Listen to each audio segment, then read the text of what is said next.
कान के दर्द, पीप, रेशा और इन्फेक्शन के लिए बेहतरीन ड्रॉप। अस्सलाम वालेकुम व्यूवर, आई होप आप सब ठीक ठाक होंगे। तो व्यूवर, आज हम बात करेंगे लिग्नोसिप एयर ड्रॉप के बारे में। इस ड्रॉप के यूजेस, साइड इफ़ेक्ट और तरीका इस्तेमाल के बारे में।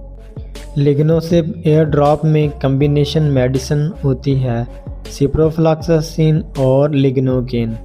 सिप्रोफ्लॉक्सासिन जो कि एक एंटीबायोटिक मेडिसिन है जो कि कान में इन्फेक्शन, पस और रेशे के लिए इस्तेमाल की जाती है, और लिग्नोसिप जो कि दर्द और सोजिश को कम करने के लिए इस्तेमाल की जाती है।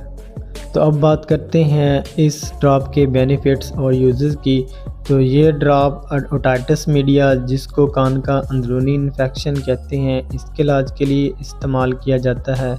कान में सूजन और दर्द, कान से पस या रेशा आना, कान से पानी आना, कान बंद महसूस होना और कान में इन्फेक्शन के इलाज के लिए इस्तेमाल किया जाता है।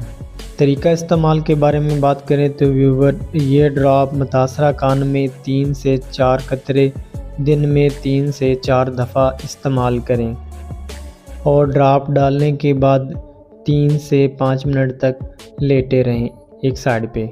साइड इफ़ेक्ट्स के बारे में बात करें तो कभी कभार हल्की सी जलन, खारिश या कान सुन्न महसूस होना, ये इस ड्रॉप के कॉमन साइड इफ़ेक्ट्स हैं। अगर बहुत ज़्यादा जलन महसूस हो रही हो तो इस ड्रॉप का इस्तेमाल बंद कर दें और अक़रबी डॉक्टर से रजू करें।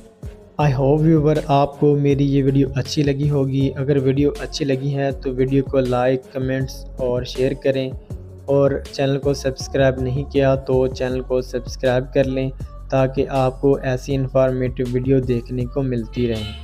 मिलते हैं फिर नेक्स्ट वीडियो में, तब तक के लिए अल्लाह हाफिज़।